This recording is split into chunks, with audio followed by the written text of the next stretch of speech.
श्रीमते वासुदेवाय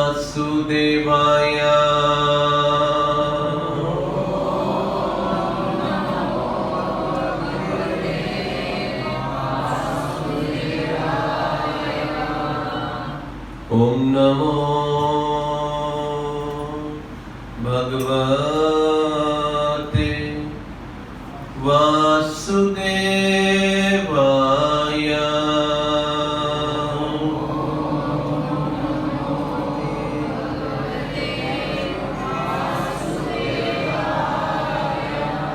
ओम अज्ञानतिमिरन्धस्य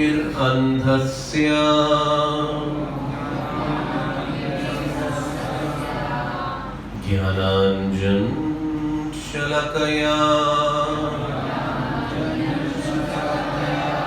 चक्षुरुन्मीलितं येन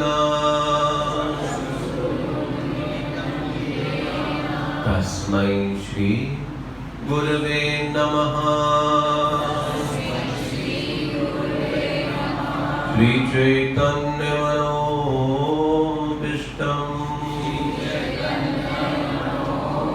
स्थापितं येन भूतले स्वयं रूप कदा मह्यं ददाति स्वपदान्तिकम्।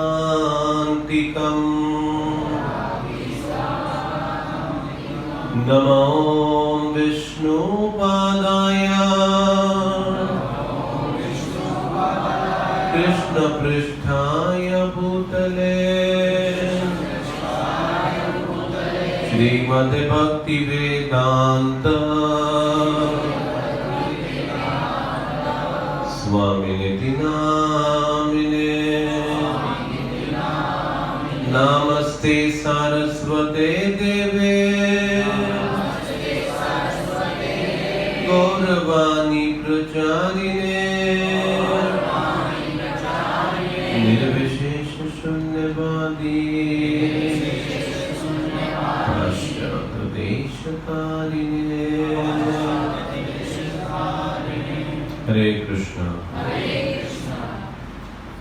श्रीमद् भगवद गीता यथारूप की भूमिका का हम अध्ययन कर रहे हैं पिछले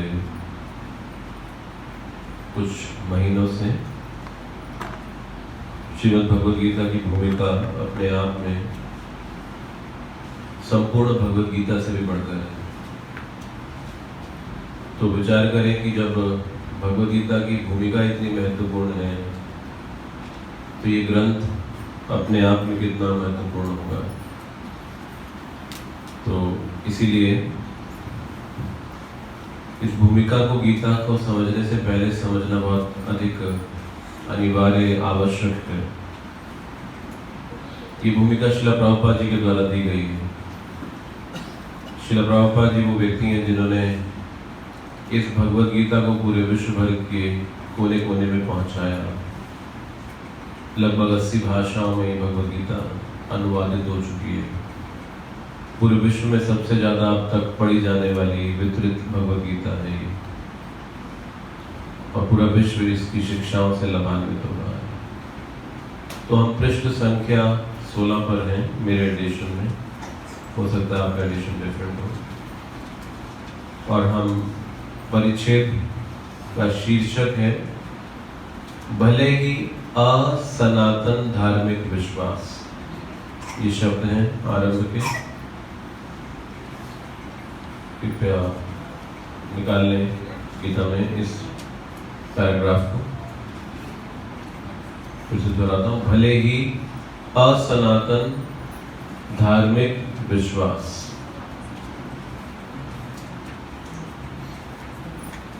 तो आरंभ करते हैं चर्चा और पठन। भले ही असनातन धार्मिक विश्वास का मानव इतिहास के पृष्ठों में कोई आदि हो, लेकिन सनातन धर्म के इतिहास का कोई आदि नहीं होता। तो हमने पिछले सप्ताह भी चर्चा की कि सनातन शब्द का अभिप्राय क्या है। किसको याद है? यस, बिल्कुल ठीक कहा आपने। जिसका ना आरंभ है और ना अंत है उसे क्या कहते हैं? सनातन। इसका मतलब ये शाश्वत है। जो ये प्रकृति है, सृष्टि है, ये शाश्वत है। ये बार बार प्रलय होती है, उन्हीं तत्वों से फिर इसका सृजन हो जाता है और ये चलता रहता है।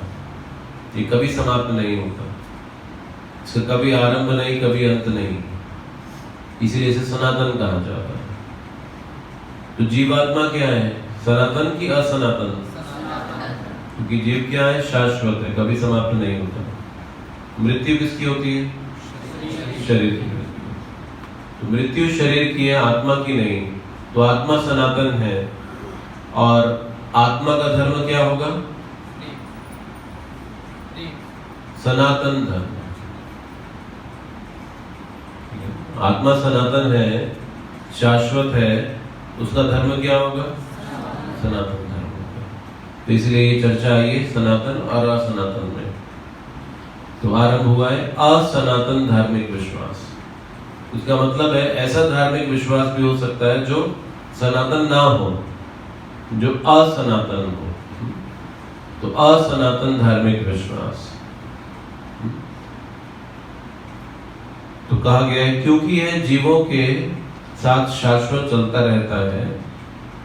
जहां तक जीवों का संबंध है, प्रामाणिक शास्त्रों का कथन है कि जीव का ना तो जन्म होता है ना मृत्यु। तो जीवात्मा का ना कभी जन्म है और ना कभी मृत्यु है। इसे क्या कहेंगे? शाश्वत, सनातन, अजन्मा, अनित्य, अनित्य, पुरातन आदि। गीता में कहा गया है कि जीव ना तो कभी जन्मता है ना कभी मरता है, वह शाश्वत तथा अविनाशी है और इस क्षणभंगुर शरीर के नष्ट होने के बाद भी रहता है। कैसे रहता है? अन्य शरीर में चला जाता है। जैसे आप कपड़ा फट जाता है तो नया कपड़ा पहन लेते हैं, तो कपड़ा फट सकता है, शरीर तो रहेगा ना, जितनी उसकी अवधि है, 70, 80, 90, 100 साल। तो उसी प्रकार से शरीर नष्ट होगा, लेकिन शरीर को पहनने वाला व्यक्ति तो आत्मा है ना।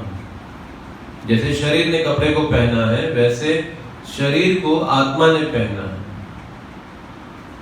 तो कपड़ा बदला जा सकता है, शरीर तो शाश्वत रहेगा कुछ वर्षों तक। उसी प्रकार से शरीर बदला जा सकता है, लेकिन शरीर को धारण करने वाला, जिसे आत्मा कहते हैं, वो तो शाश्वत रहेगा। तो अब हमारे जितने रिश्ते, नाते, अनुभव, संबंध, यादें, खट्टे मीठे अनुभव, घटनाएं जीवन की, स्मृतियां, ये सब क्या है? ये शरीर से जुड़ी हुई है। ये सब शरीर से जुड़ी हुई है और शरीर कुछ वर्षों तक रहता है और इनकी उपयोगिता भी कुछ वर्षों तक रहती है। ये धन, संपत्ति, सफलता, विफलता आदि जो भी कहें आप, विद्या, जो भी शरीर से जुड़ा है वो कुछ समय रहेगा, जब तक शरीर रहेगा।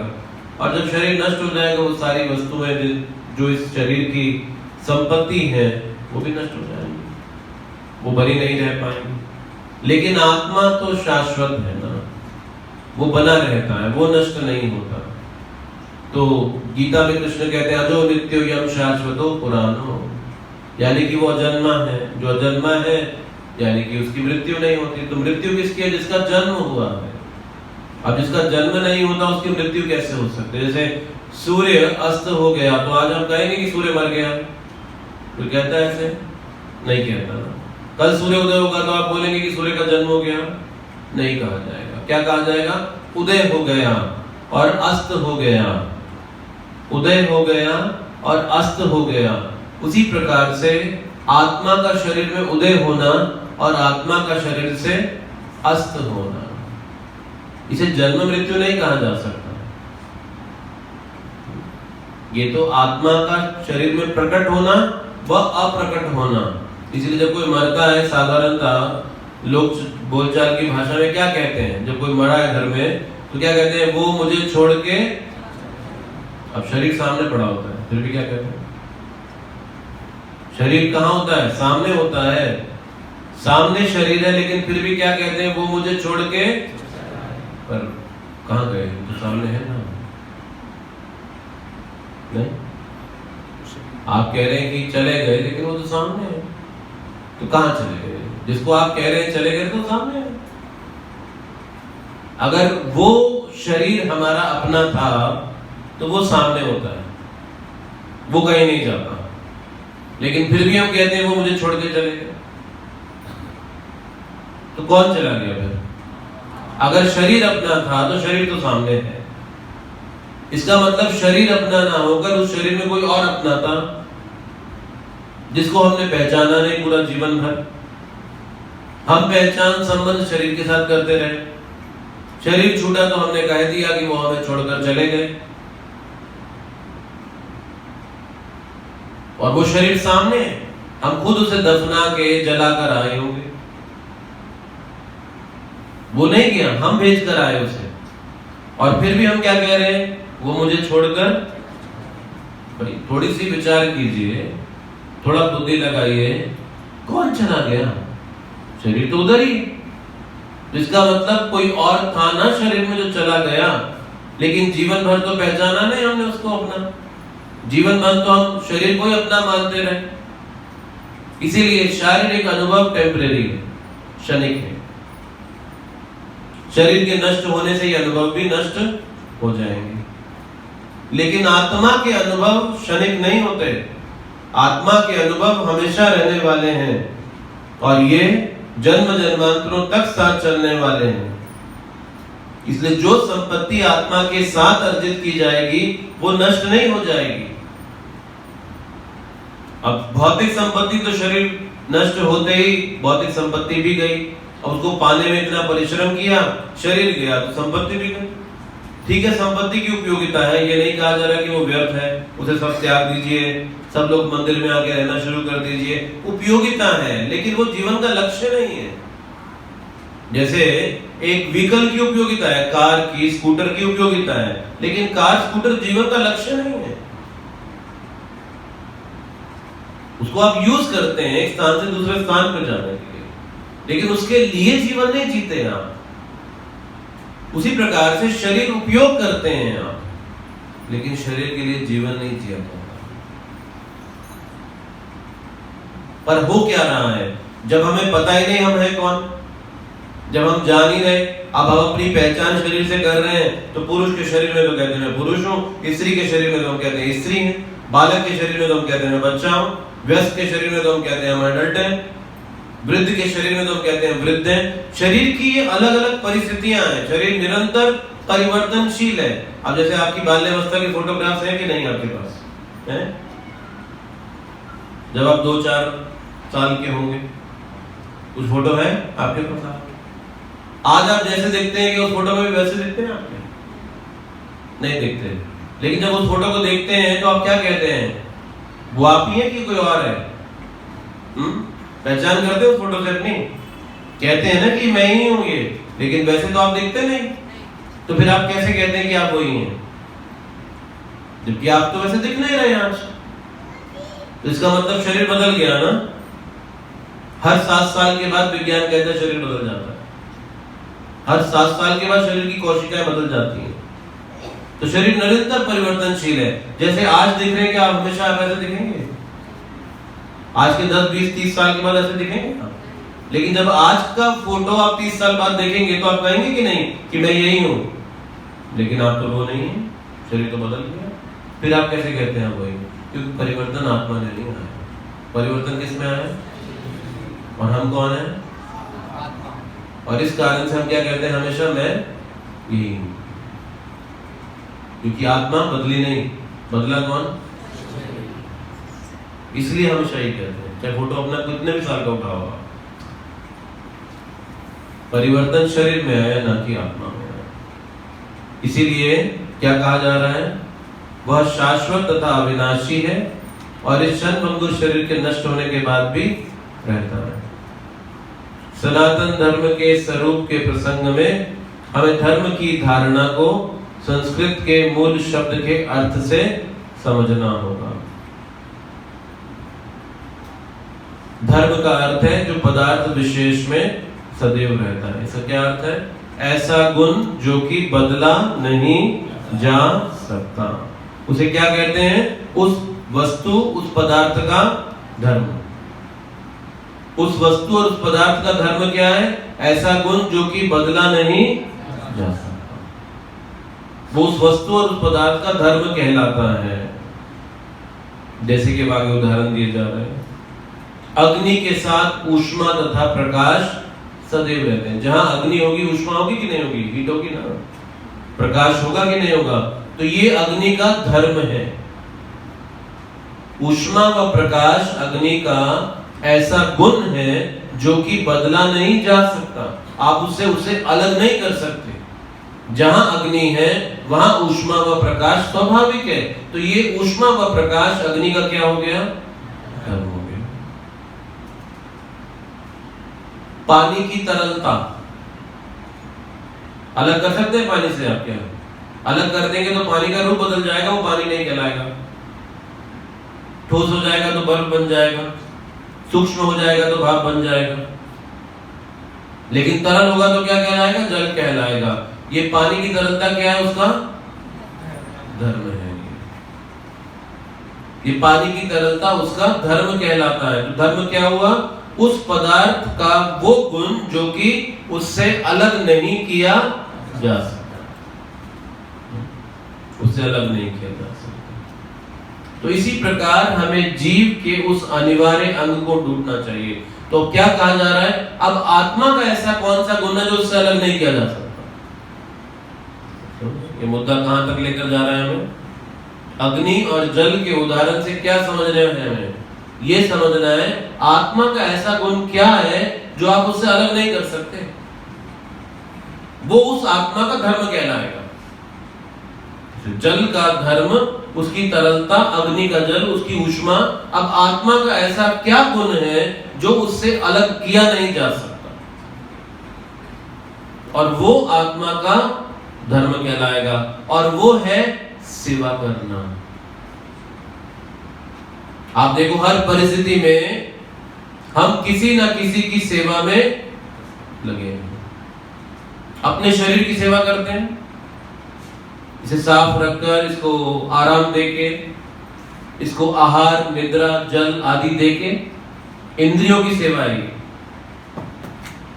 परिवार की भी सेवा करते हैं। एक पारिवारिक व्यक्ति परिवार की सेवा कर रहा है। एक पत्नी, एक माँ घर की सेवा कर रही है, बच्चों की सेवा कर रही है, पति की सेवा कर रही है। जैसे वो रत्नाकर डाकू नारद जी मिले और कहने लगे रत्नाकर से, अरे तुम इतना चोरी करते हो, लोगों को दुख देते हो, कष्ट देते हो, पाप करते हो, तुम्हें डर नहीं लगता क्या? तुम नहीं जानते कि कर्म का नियम भी होता है, जैसा करोगे वैसा भरोगे? क्या तुम्हें नहीं पता इस विषय में? जो भी तुमने पाप किया सब तुम्हारे पास एक एक करके लौट के आएगा। नहीं जानते?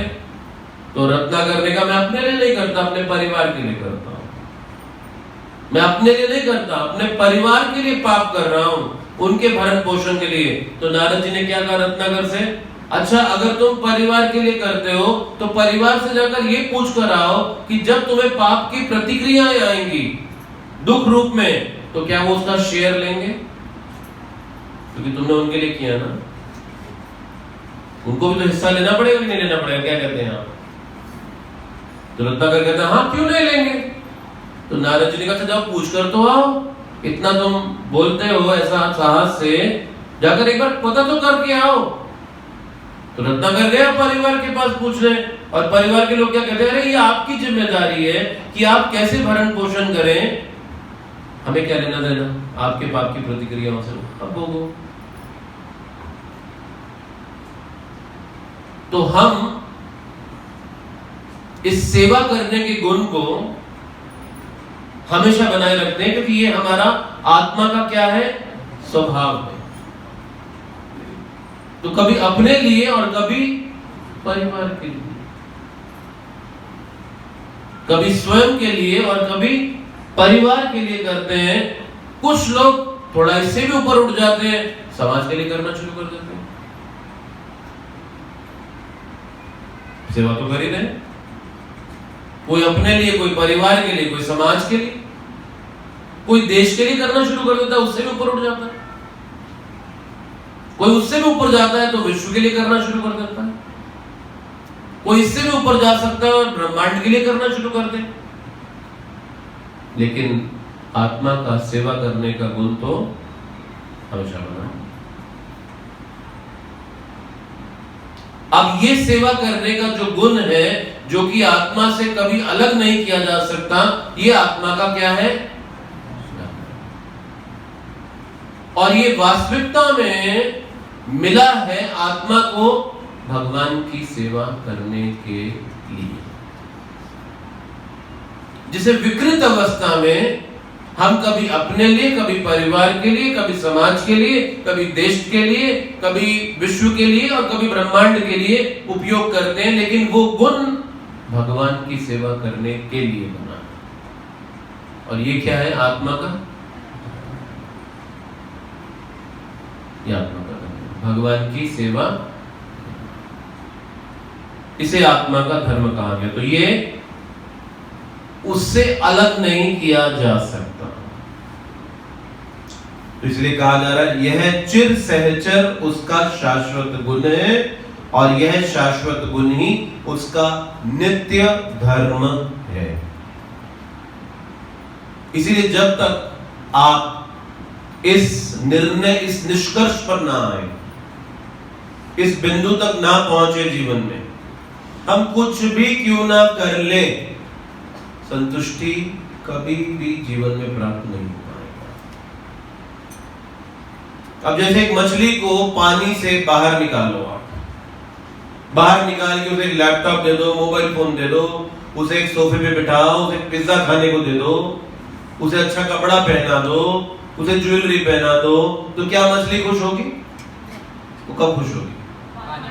जब उसे वापस पानी में डाला जाएगा। वो उसका जीवन है, उसका वास्तविक जीवन है। उसी प्रकार से आत्मा को श्रृंगार नहीं चाहिए,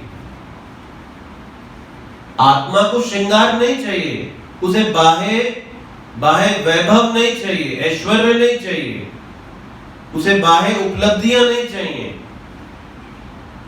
आत्मा को तो भगवान का संबंध चाहिए। जैसे मछली जब तक पानी के संपर्क में ना आए, उसे कितनी भी वस्तुएं क्यों ना दी जाएं, वो मछली संतुष्ट नहीं हो सकती।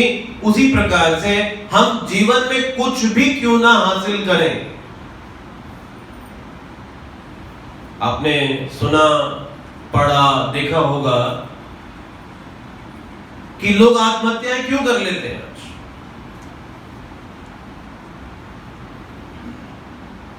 क्योंकि अगर आत्मा को संतोष प्राप्त नहीं होगा तो वो इस हद तक चला जाएगा, नशे के आदी हो जाना, स्वतः शरीर को एक ऐसे रास्ते पर लेकर जाना जो कि कहते हैं सेल्फ डिस्ट्रक्शन का पाथ है, उसको नष्ट करने का मार्ग। क्यों? क्योंकि इस बाह्य वस्तुओं को एकत्रित करने से आत्मा को प्रसन्नता नहीं मिलती। देखो, आराम शरीर को चाहिए लेकिन मन को संतुष्टि चाहिए। तो आराम मिलता है लेकिन संतुष्टि नहीं मिलती। और वो संतोष क्यों नहीं मिलता? जैसे कि मछली जब तक जल में ना जाए वो संतुष्ट नहीं होगी। उसी प्रकार से जब तक हम जिस चीज के लिए बनाए गए हैं उस काम को ना करें तब तक हम संतुष्ट नहीं हो सकते। और वो कार्य क्या बताया जा रहा है? आत्मा का धर्म क्या है? भगवान की सेवा। और ये सेवा आरंभ होती है भगवान के पवित्र नामों के जप के माध्यम से। भगवान के पवित्र नामों के जप के माध्यम से हम इस सेवा को प्रारंभ करते हैं। ये आरंभिक सेवा है। सेवन मुखे ही जिह्वा दो, इस जिह्वा से भगवान की सेवा की जाती है, उनका गुणगान करके, उनकी स्तुति गा के, उनके नामों का उच्चारण करके। अगले परिषद पे जाते हैं। जब सनातन गोस्वामी ने श्री चैतन्य महाप्रभु से प्रत्येक जीव के स्वरूप के विषय में जिज्ञासा की, तो भगवान ने उत्तर दिया कि जीव का स्वरूप या स्वाभाविक स्थिति भगवान की सेवा करना है। ये जीव का क्या है? स्वरूप, स्वाभाविक स्थिति, कॉन्स्टिट्यूशनल पोजीशन कहेंगे उसे, संवैधानिक स्थिति, भगवान की सेवा करना। मतलब ये हमारे लिए स्वाभाविक है भगवान की सेवा करना। इसीलिए चाहे कोई ऐसे स्थान, ऐसे परिवार में भी जन्म क्यों ना ले जहां पर भगवान, भक्ति, धर्म आदि का दूर दूर तक कोई परिचय ना दिया जाता, लेकिन फिर भी ये स्वाभाविक स्थिति है। जैसे ही वो इसके समीप आएगा वो तुरंत इसे अपना लेगा। अब एक चीज है आर्टिफिशियली बाहर से कुछ स्वीकार करना, और एक है आपकी स्वाभाविक स्थिति। तो जो स्वाभाविक कार्य है उसे करने में हमें कुछ ज्यादा प्रेरणा की आवश्यकता नहीं पड़ती है, लेकिन कुछ अननेचुरल, आर्टिफिशियल हमें बाहर से अपने जीवन में जब स्वीकार करना हो तो वो हमसे जबरदस्ती होता है। वो अधिक समय तक आप उसे कंटिन्यू नहीं कर पाते, जो आपके स्वभाव के अनुरूप ना हो। इसीलिए जो भी व्यक्ति, चाहे वो धर्म से उसका परिचय है या नहीं, लेकिन जैसे ही वो आध्यात्मिक जीवन के समीप भी आएगा ना, उसे अच्छा लगना शुरू हो जाएगा। इसीलिए आप देखेंगे कि प्रभुपाद जी ने पूरे विश्व भर में प्रचार किया था, और उनकी संस्था इस्कॉन आज पूरे विश्व भर में प्रचार कर रही है। अब विश्व भर में भारत जैसी स्थिति नहीं है ना, जैसे चीन देश में भी इस्कॉन संस्था प्रचार करती है। अब चीन देश में साम्यवाद है। साम्यवाद का मतलब होता है जहां पर धर्म नहीं होता, धर्म को स्थानीय नहीं होता वहां पर। लेकिन अब जीव का स्वभाव क्या है? भगवान की सेवा करना। लेकिन वो एक ऐसा देश है जहां पर भगवान का परिचय नहीं दिया जाएगा, जहां पर भगवान के करीब आने के लिए कोई रास्ता, कोई सुविधा प्रदान नहीं की जाएगी। अब जब इस्कॉन के भक्तों ने चीन में प्रचार करना शुरू किया, अब ऐसे लोग, जैसे आपको हम गीता की बात कर रहे हैं, तो आपने यहां आने से पहले गीता का नाम सुना था कि नहीं सुना था? सुना था ना। आपने भगवान कृष्ण का नाम सुना था यहाँ आने से पहले? सुना था। तो इसलिए हमें ज्यादा मेहनत नहीं करनी पड़ती आपके ऊपर, क्योंकि आप ऑलरेडी जानते हैं। बस आपको विधि सिखाने की जरूरत है कि इसमें चलना कैसे है, क्योंकि आप ऑलरेडी जानते हैं। आपके पास कुछ ना कुछ पुण्य का बैकग्राउंड है, आपको बस सही रास्ता दिखाने की आवश्यकता है, आप चल पड़ते हैं। लेकिन अब आप सोच के देखो, ऐसे देश जहां, जैसे मैं चीन का नाम ले रहा हूं, उनको नहीं पता गीता क्या है, उनको नहीं पता कृष्ण कौन है, उनको कुछ नहीं पता वृंदावन क्या है, कुरुक्षेत्र क्या है, हरे कृष्ण महामंत्र क्या है, कुछ नहीं जानते कृष्ण। अब ऐसे लोगों को भी जब आध्यात्मिक रास्ता दिखाया जा रहा है, वो भी स्वीकार कर रहे हैं। और 5000 लोग हैं बीजिंग में जो 16 माला हरे कृष्ण मंत्र की रोज करते हैं। तो ये जीव का स्वभाव है। हम ये बात समझने की कोशिश कर रहे हैं कि ये जीव का स्वभाव है, चाहे कोई कहीं पर भी जन्म क्यों न ले। प्रभुपाद जी ने जब 1965 में सितंबर में प्रभुपाद न्यूयॉर्क गए, अमेरिका गए, तो वहां पर जब प्रचार कार्य शुरू किया प्रभुपाद जी ने, तो भारतीय थोड़ी थे वहां पर। अब ये भारतीय आज अमेरिका में मिलते हैं, लेकिन उस समय नहीं थे भारतीय अमेरिका में। एशियंस ही नहीं होते थे अमेरिका में उस समय, क्योंकि अलाउड ही नहीं था एशियन का जाना मंदिरों में। तो बाद में अमेरिकी सरकार ने उस समय खोला था बस कि अब एशियन लोग भी अमेरिका में आ सके, और इक्के दुक्के मिलते थे बस। अब तो बहुत मिलते हैं वहां की, उनकी सरकार में भी कई अमेरिकी भारतीय लोगों का उसमें स्थान है। ऐसे कई लोग हैं जहां पे इंडियन अमेरिकन रूल कर रहे हैं यहाँ पे। लेकिन प्रभुपाद जी अमेरिकियों को प्रचार कर रहे थे और अमेरिकियों ने स्वीकार कर लिया थे। वो भारतीयों से ज्यादा भारतीय बन गए स्वीकार करके। क्यों स्वीकार कर लिया, हम ये समझने की कोशिश कर रहे हैं। ये कोई ब्रेन वॉशिंग नहीं है, ये कोई हिप्नोटिज्म नहीं है, ये स्वभाव है हमारा। अब आप मछली को कहो कि तुम पानी में क्यों रहते हो, तो मतलब आपको हिप्नोटाइज किया गया इसलिए पानी में रह रही है। नहीं, तुम्हें भूमि में रहना चाहिए, तुम हिप्नोटाइज हो, तुम्हें पानी में रह रहे हैं, उसका स्वभाव है भाई। उसी प्रकार से अगर कोई भगवान का नाम ले, उनको अपने जीवन को समर्पित करे, उनकी कथा सुने, उनके गुणगान पे अपने जीवन को व्यतीत करे, ये हिप्नोटिज्म नहीं है, ये कोई ब्रेन वॉशिंग नहीं है, ये उसका स्वभाव है। इसलिए जैसे ही आप ये करोगे आपको संतुष्टि मिलती है। जैसे ही आप ये संदेश सुनते हो, आप भगवान के नामों का जप करते हो, आपको तुरंत संतुष्टि आती है, शांति मिलती है, आपको तुरंत सुख मिलता है। कैसे मिलता है? क्योंकि ये स्वभाव है। क्योंकि हम अपने स्वभाव के अनुरूप जीवन नहीं जी रहे, इसीलिए हमें चिंताएं रहती हैं।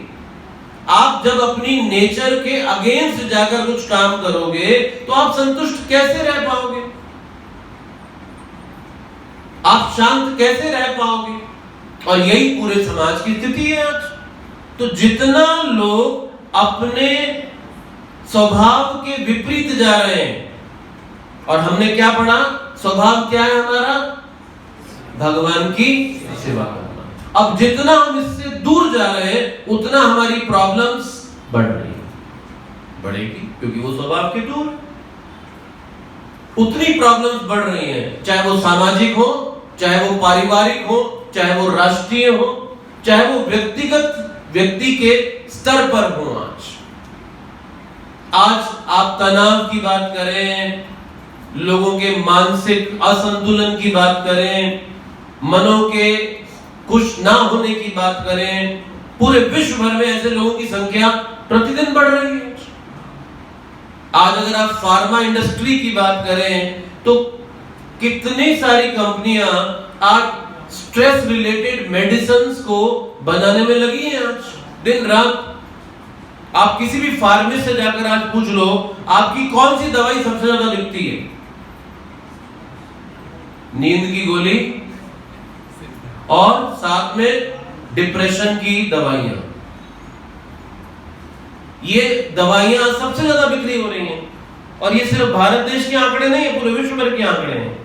आप वर्ल्ड की बेस्ट फार्मा कंपनीज का आज रिकॉर्ड उठाकर देख लो, आपको यही नजर आएगा आज।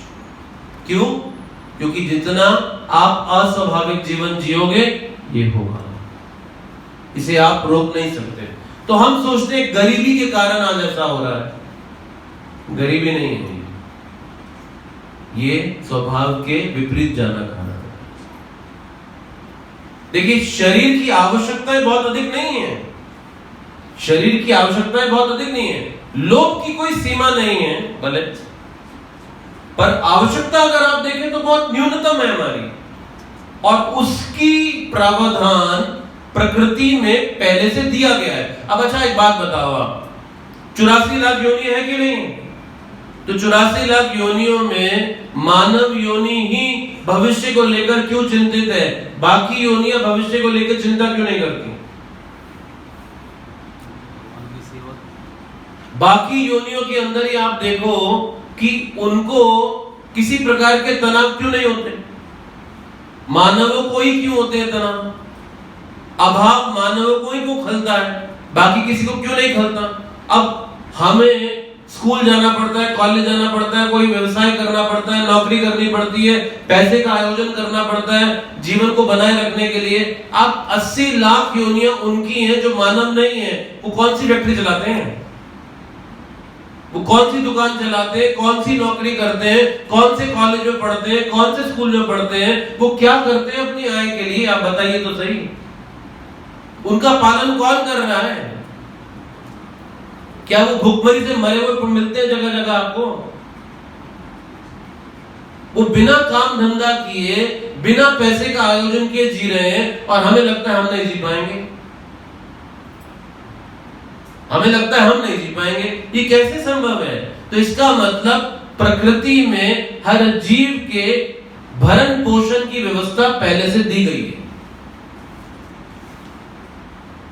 अब लोभ की व्यवस्था नहीं दी गई है, आवश्यकताओं की पूर्ति की। अब आप जल की बात करें आज, क्या आप इसे लेबोरेटरी में बना लोगे जल को? ये कहां से मिलता है? प्रकृति से तो मिल रहा है जल। अब आप उसे प्रकृति से मिलके उसे बॉटल में भर के अपना ब्रांड लगा के बेच लो तो बात अलग है, लेकिन मिला तो प्रकृति से ही है ना जल। वर्षा से जल आया, नदियों में आया, नदियों से मानव सभ्यता तक पहुंचा, अब वहां से समुद्रों तक गया, वही जल समुद्र से वाष्पित होकर बादल बना, फिर वर्षा बनकर आ गया। कैसा रिसाइकलिंग सिस्टम है प्रकृति का,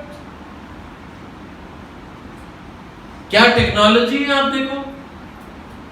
कभी भी मानव ऐसे कर ही नहीं सकता काम। कभी आपने देखा ऐसा वाटर टैंक जिसमें पूरा हवाई जहाज निकल जाए, फटे नहीं? बादल देख लो ऐसे तो है, पूरा हवाई जहाज निकल जाता है, पानी बिखरता तक नहीं। क्या टेक्नोलॉजी, और किसका बना है बादल? धूल कण का और वाष्प का। किसी फैक्ट्री में, किसी इंडस्ट्री में, किसी लेबोरेटरी में बनाकर तो दिखाओ ऐसी सुविधा। जो चीजें नेचुरल रूप से दी गई हैं, उसका प्रतिरूप मानव आज तक नहीं बना पाया। सिर्फ हमने प्रकृति को बर्बाद किया और कुछ नहीं किया। हमने कोई योगदान नहीं दिया प्रकृति में। हमने प्रकृति को बर्बाद करने के अलावा और कोई काम नहीं किया यहाँ पे। इसको डिस्टर्ब किया है, इसको और बर्बाद किया, और इसमें कोई हमारा योगदान नहीं है। तो अभिप्राय क्या है कहने का? हमारे भरण पोषण की सब व्यवस्था इस प्रकृति में पहले से ही दी गई,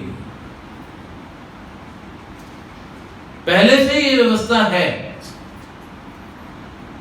इसलिए चिंता इस बात की नहीं करनी चाहिए, चिंता इस बात की करनी चाहिए कि जिसके लिए हमें बनाया गया है, क्या हम वो काम कर रहे हैं या नहीं कर रहे हैं।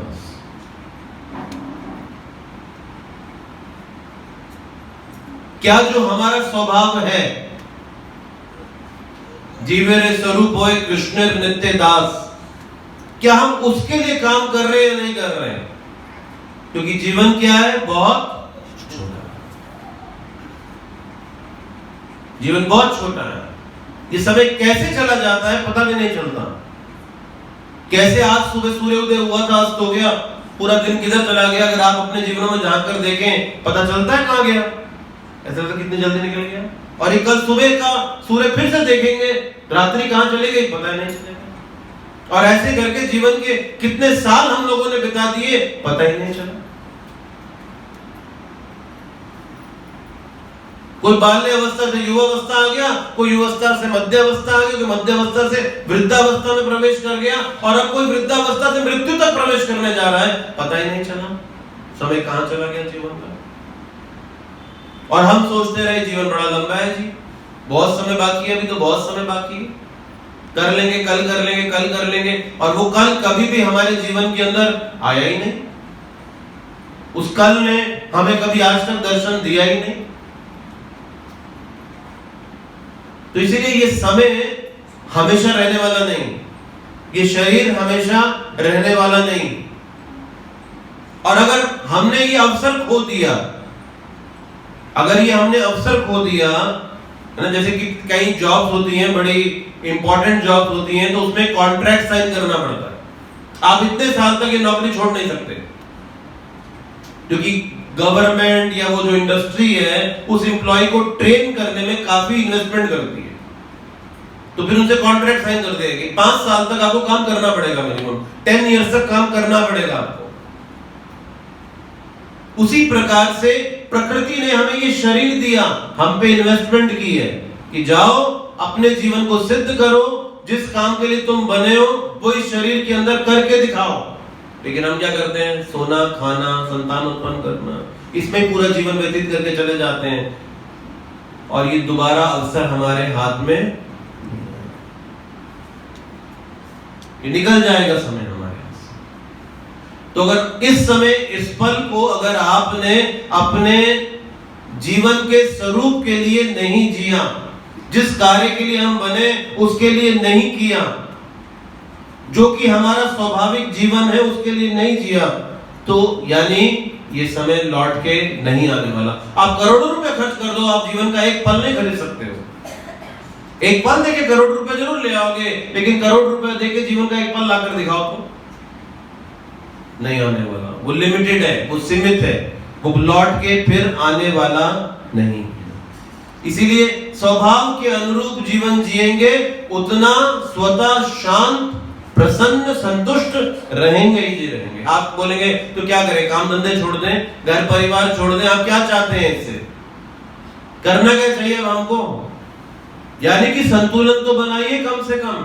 सिर्फ रात दिन यही बैंक बैलेंस की वो स्टेटमेंट देख देख के नहीं जिए।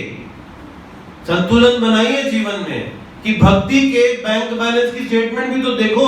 आज कितना भक्ति का धन इकट्ठा किया आपने जरूर देखा कि आज मेरा प्रॉफिट कितना आया, लेकिन क्या आपने आज ये देखा कि मैंने भक्ति का प्रॉफिट आज कितना कमाया? शायद वो हार्डली देखा होगा। आईटीआर भरते हैं तो उसमें बैलेंस शीट सब लिखते हैं कि इतना एक्सपेंडिचर किया, इतना हमने इनकम किया, इतना हमारा नेट प्रॉफिट आया, इतना टैक्स बना, ये टैक्स सरकार को पे किया।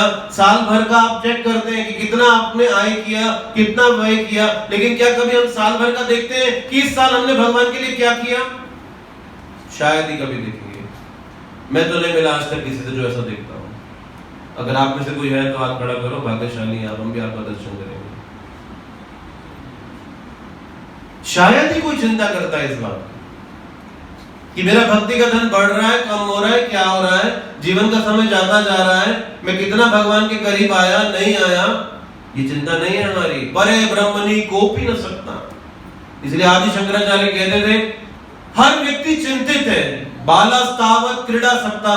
बच्चों को देखो तो क्रीड़ा में लगे, बचपन कैसे क्रीड़ा में तो बीत जाता है, पता ही नहीं चलता, क्रीड़ा में ही बीत गया, कुछ होश ही नहीं होती, खेल कूद ही चलता रहता है।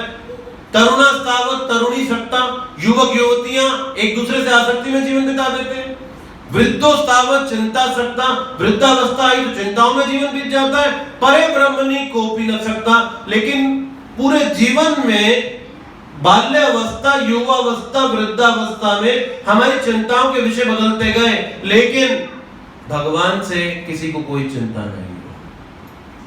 परे ब्रह्मणि कोपी न सकता। पूरा जीवन व्यतीत हो गया, लेकिन भगवान के बारे में हमारे हृदय में कोई चिंतन नहीं आता। और यही कारण है पूरी मानव सभ्यता के बढ़ते हुए असंतोष का।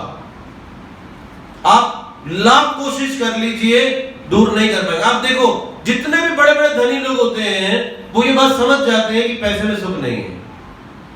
आप देखो कितने बड़े बड़े रिच लोग हैं, वो सब के सब आज दानी बने बैठे हैं। माइक्रोसॉफ्ट का बिल गेट्स पूरे वर्ल्ड में कितनी डोनेशन देता फिरता है, क्योंकि जान गया पैसे में जो सोचा था वो नहीं। फिर इतना परिश्रम करने की जरूरत क्या है? इतनी चिंता उठाने की जरूरत क्या है? इतना हाय तौबा करने की जरूरत क्या है? क्यों नहीं सरलता से जीवन जिया जाए, भगवान से प्रेम विकसित करते हुए जीवन जिया जाए, जीवन के लक्ष्य को प्राप्त करने के लिए जीवन जिया जाए। और ये समय जो हम संसार भर में दे रहे हैं और सोच रहे हैं कि संसार को समय देके हम सुख पाएंगे, सुख नहीं दुख ही पाने जा रहे हैं। जिसके लिए भी आप जीवन जी रहे हो, चाहे परिवार के लिए, अपने लिए, कुछ नहीं मिलने वाला अंत का। लेकिन भगवान के लिए जीवन थोड़ा जीकर देखो आप, थोड़ा सा जीवन भी अगर आप भगवान के लिए जीकर देखो जरा, और देखो कितना बड़ा सुख, आनंद और वो हमको समृद्धि और शांति का जीवन स्वतः प्राप्त हो जाएगा। तो ये है हमारा स्वरूप, ये है क्या? हमारी संवैधानिक स्थिति, ये हमारी स्वाभाविक स्थिति है, ये कुछ अननेचुरल नहीं है जी। भगवान का नाम लेना, भक्ति करना, ना करना अननेचुरल है, पर आज ना करना इतना ज्यादा हो गया कि हमें वो नेचुरल लगने लगा और भक्ति अननेचुरल लगने लग गई। भक्ति अननेचुरल लगने लगी। तो इसीलिए भगवत गीता का संदेश क्या है? हमें पुनः हमारे स्वाभाविक जीवन तक लौटाना, हमें स्मृति देना, याद दिलाना। जैसे मान लो किसी व्यक्ति की याददाश्त चली जाए, किसी व्यक्ति की याददाश्त चली जाए। एक भक्त हमारे कार्यक्रम में आते थे, उनका एक्सीडेंट हुआ और एक्सीडेंट पता नहीं क्या हुआ कि ब्रेन में ऐसे क्या लग गया, वो गिरे स्कूटर से, किसी ने हिट किया उनको, उनकी सारी स्मृति चली गई। परिवार के लोगों को भी भूल गए, पत्नी, घर, बच्चा, व्यवसाय, सब कुछ भूल गए। तो मैं मिला उनके परिवार के लोगों से, वो एक बड़े समय के बाद मेरे प्रोग्राम में आए मुझे गीता सुनने के लिए। तो मैंने उनकी पत्नी से पूछा, इतने दिन से क्यों नहीं आए? बोले ये सब याददाश्त भूल चुके हैं। लेकिन जब आपके प्रोग्राम में बैठते हैं इनको बहुत अच्छा लगता है, इसलिए मैं बार बार लेकर आती हूँ उनको आपके पास। तो ऐसे कोई रोगी हो जिसे अपनी याददाश्त चली जाए, उसको याददाश्त कैसे याद दिलाई जाती है? उसके किए हुए कार्यों को दोहराया जाता है, उसे दिखाया जाता है, देखो तुम यहाँ रहते थे, तुम ये काम करते थे, ये तुम्हारा बच्चा है, ये तुम्हारी पत्नी है, ये तुम्हारा व्यवसाय है, तुम्हारा ऑफिस है, ये तुम्हारी दुकान है। उसको वो चीजें याद दिलाई जाती हैं, धीरे धीरे उसकी स्मृति वापस आती है। उसी प्रकार से हम सब भूल गए कि हम भगवान के अंश हैं, याददाश्त चली गई। हम सब भूल गए हम भगवान के अंश हैं, हम ये शरीर नहीं है, याददाश्त चली गई। अब कैसे आएगी वापस? ये याद दिलाया जा रहा है गीता के संदेश में। भगवान के पवित्र नाम के जप से याद दिलाया जा रहा है, भगवान के दर्शन से याद दिलाया जा रहा है, इन सत्संग कार्यक्रमों से याद दिलाया जा रहा है कि हमारी स्वाभाविक स्थिति क्या है। तो इसका मतलब एक रोगी को रोग मुक्त करने का ये कार्यक्रम है भगवत गीता। हमारी याददाश्त वापस दिलाने का कार्यक्रम है ये भगवत गीता। और जितनी ये याददाश्त वापस जागृत होगी, उतना हम स्वतः स्वाभाविक रूप से प्रसन्न चित्त होते जाएंगे। तो खुशी का रास्ता बाहर नहीं है, आपके अंदर है। लेकिन अंदर जाया कैसे जाए?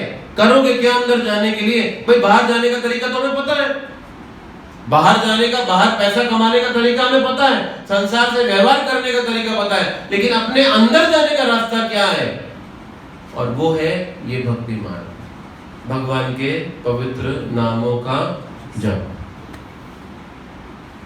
तो इस मार्ग के माध्यम से हम अपने जीवन के वास्तविकता की ओर वापस लौटते हैं और इस जीवन में भी सुखी, और अगला जन्म अगर हम सिद्ध अवस्था को प्राप्त करके भगवत धाम जा पाए तो वो भी सुखी, और फिर भी अगर मान लीजिए वो नहीं भी प्राप्त हुआ, पुनः जन्म भी हुआ, तो वो भी भक्ति के साथ ही आरंभ होने वाला है, क्योंकि ये धन नष्ट नहीं होगा, ये आपके साथ रहेगा। तो फिर क्यों नहीं हम अपने जीवन का समय इस कार्य की ओर लगाएं। हरे कृष्णा। आज यहीं तक अध्ययन करेंगे।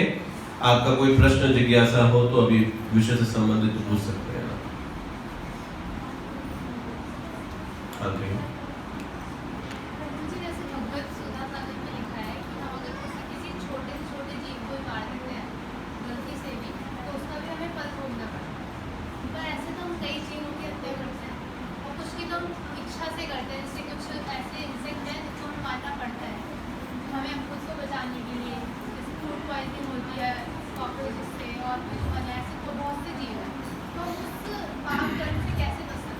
इनका प्रश्न है, अभी खत्म नहीं हुआ, थोड़ा शांति बनाए रखिए। इनका प्रश्न है कि अनजाने में जब कोई हमसे जीव हत्या हो जाए तो उस पाप कर्म से हम कैसे बच सकते हैं?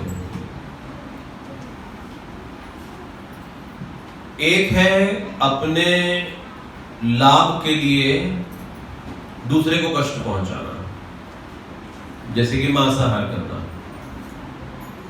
या नॉन वेजिटेरियन प्रोडक्ट्स खाना, ये स्थूल पाप है सीधा सीधा।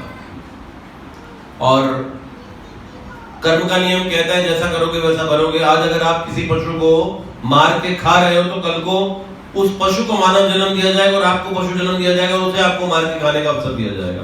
और जितने पशु मार के खाए उतने जन्म दिए जाएंगे, उतनी बार मार के खाने का अवसर दिया जाएगा। ये स्थूल पाप है। लेकिन दूसरा, जैसे आपने सूक्ष्म पाप की बात की कि अनजाने में हुई जीव हत्या, चलते चलते पैर के नीचे आ गया कोई। अब जैसे वर्षा का समय है, आप मॉर्निंग वॉक करने के लिए पार्क में चले जाओ, कई रेंगने वाले जीव घूमते फिरते नजर आएंगे, पानी की वजह से बाहर आ जाते हैं। पैर के नीचे आगे क्या करें? आप कोई व्हीकल चला रहे हो, स्कूटर चला रहे हो, कार चला रहे हो, आपके टायर के नीचे कोई आ जाता है, क्या करोगे आप छोटे छोटे महीन जीवों को देख भी नहीं सकते इन आंखों से।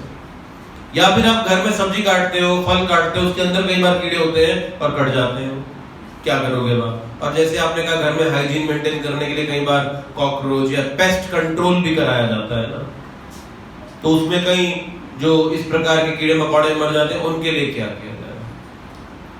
तो दो चीजें इसमें समझ में आती हैं। एक बात तो पहली ये कि स्वतः स्वेच्छा से इंटेंशनली हम जीव हत्या नहीं करते। अनइंटेंशनल अज्ञानता में अगर जीव हत्या हो रही है तो इससे मुक्ति आपको हर समय कृष्ण भावना में होने से मिलती है। तो इसका मतलब है भौतिक जगत में कुछ भी शुद्ध नहीं है। आप 100% शुद्धि इस संसार में नहीं पा पाओगे। हर चीज में कुछ ना कुछ फॉल्ट आपको मिलेगा। जैसे मानिए कि रबड़ है, अब रबड़ का उपयोग हर व्यक्ति अपने जीवन में किसी न किसी पदार्थ में कर रहा है। मंदिर में भी हम रबड़ का उपयोग कर रहे हैं कई चीजों के अंदर। व्हीकल के टायर्स भी रबड़ के बनाए जाते हैं। रबड़ कहां से मिलता है? पेड़ से मिलता है। पेड़ को काटा जाता है, हत्या तो कागज पेड़ से बनाया जाता है, हत्या तो हो रही है। तो अनइंटेंशनल जब आप कहते हैं जीव हत्याएं, तो दो चीजें, ये हमेशा कृष्ण भावना भावित होने से इससे मुक्ति मिलती है, वन। और दूसरा हम इसको मिनिमाइज करें। जैसे आपने कहा कॉकरोच, तो गंदगी ना फैलाएं ना, साफ सफाई क्यों नहीं मेंटेन करते? तो जब साफ सफाई मेंटेन करेंगे तो कॉकरोच होगा ही नहीं। तो इसका अर्थ है कि खुद सावधान भी रख लेना पड़ेगा ना कि हम गंदगी ना फैलाएं, स्वच्छता का जीवन जिए। और प्रभुपाद जी ने एक महत्वपूर्ण बात कही इस विषय में जो यहां पर तर्क संगत लगती है। प्रभुपाद ने कहा जब तक अंदर की गंदगी साफ नहीं होगी ना, बाहर की गंदगी आप कभी भी साफ कर ही नहीं पाओगे। बाहर की गंदगी इसीलिए क्योंकि अंदर मन गंदा है। जिस दिन मन साफ हो जाएगा आप बाहर गंदे वातावरण में रह नहीं पाओगे। आज हम गंदगी माइंड नहीं करते, आलसी है, पढ़ रहे कौन देखेगा, कोई नुकसान थोड़ी कर रहा है, क्योंकि अंदर गंदगी है इसलिए। तो जो अंदर की गंदगी है ये हरे कृष्ण मंत्र के जप से जाती है, भगवान की भक्ति से जाती है। तो जितना भक्ति में प्रगति करोगे अंदर की गंदगी दूर होगी, बाहर सफाई रहेगी, तो अवांछित जो कीट हैं वो जन्म ही नहीं करते, वो आते हुए हैं ना गंदगी, साफ स्थान में कभी भी नहीं होंगे, उनका वो नेचर ही नहीं है, वो तामसिक है। तो इसका मतलब हमारा जीवन स्वयं तामसिक है, इसीलिए ऐसे कीट हमारे पास आ रहे हैं ना। तो ये संकेत है प्रकृति का कि सब तो गुरु की ओर चलो, उसमें वृद्धि करो। तो ये मुझे आपके उत्तर के विषय में समझ आता है। कोई और जिज्ञासा? हमारे जैसे कहते हो कि भगवान हमें इस धरती पर भेजते हैं कि हमारे भगवान का नाम ले सकें, फिर भी हम सब कुछ भूले हुए हैं। जब हमने आपसे सुना है कि जब बच्चा माँ के गर्भ में होता है तो ऐसे अवस्था होता है कि भगवान मेरे को बाहर, मैं आपकी भक्ति करूँगा, मैं जब बाहर निकलूँगा, फिर उसके बाद हम सब कुछ भूल पे जाते हैं, जबकि भगवान ही हमें यहाँ पर धरती में भेज रहे हैं कि हम आपकी भक्ति कर सकें। तो भगवान नहीं भेज रहे, हम स्वयं आ रहे हैं। वो हमें कहाँ भेज रहे हैं? ऐसा कोई रेफरेंस नहीं है कि उन्होंने भेजा, जाओ तुम निकल जाओ यहाँ से, ऐसा कोई रेफरेंस नहीं है। स्वतः आए हम अपनी स्वतंत्र इच्छा का उपयोग करके। तो जब स्वतंत्र इच्छा का उपयोग किया हमने और खुद आए संसार में हम, तो फिर संसार का स्वभाव तो स्वभाव अपने अनुसार ही काम करेगा, वो हमारे अनुसार थोड़ी बदल जाएगा। अब जैसे भारत का जलवायु अलग है, अमेरिका का जलवायु अलग है। आप अमेरिका में जाके बोलो ठंड क्यों है, ठंड क्यों है? अरे क्यों है अमेरिका में? आपको ठंड से इतनी परेशानी तो जाओ ना यहाँ से। हर स्थान का अपना स्वभाव है। किसी ऐसे ऐसे देश है जहाँ 8-8 महीने सूरज नहीं उगता, और कुछ ऐसी जगह है जहाँ पर इतना सूर्य का ताप है कि इतनी गर्मी रहती। तो जिस स्थान में आए उस स्थान के अनुसार ही व्यवहार होगा ना, प्रभाव होगा। तो भौतिक जगत से भौतिक जगत दुखों का घर है, तो हम आए क्यों? हमारी आने की गलती है, हमने भगवान को त्यागा और आए, तो भगवान ने भेजा नहीं, हम छोड़कर आए। हमने ये उनकी कृपा, उन्होंने ऐसा संसार बनाया है ऐसे लोगों के लिए भी जो उनके साथ नहीं रहना चाहते। अगर ना बनाए तो कहाँ जाएंगे हम? दर की ठोकरें खाएंगे। जैसे मान लो कि बच्चा पिता के साथ ना रहना चाहे, अब पिता उसको अलग रहने की व्यवस्था दे दे, लोग कहें तूने अपने बच्चे को अलग क्यों कर दिया? अरे वो रहना ही नहीं चाहता तो क्या करूं? उसको बांध के जंजीरों से थोड़ी रखूंगा अपने पास। फिर भी पिता जो है उसको घर लेकर दे रहा है, पिता फिर भी उसे जीवन यापन की सुविधा देता है। कई बार ऐसे बच्चे होते हैं जो देखते हैं माता पिता धनी है, काम धाम ही नहीं करते, पड़े रहते हैं, पता है पिताजी दे देंगे पैसे। बच्चों के बच्चे हो जाते हैं तब भी काम धाम नहीं करते, ऐसे आलसी होते हैं, निकम्मे होते हैं लोग। तो पिता फिर भी ऐसे लोगों को सेव करता रहता है बच्चों को, तो वैसे ही भगवान और हमारा संबंध है। हरे कृष्णा।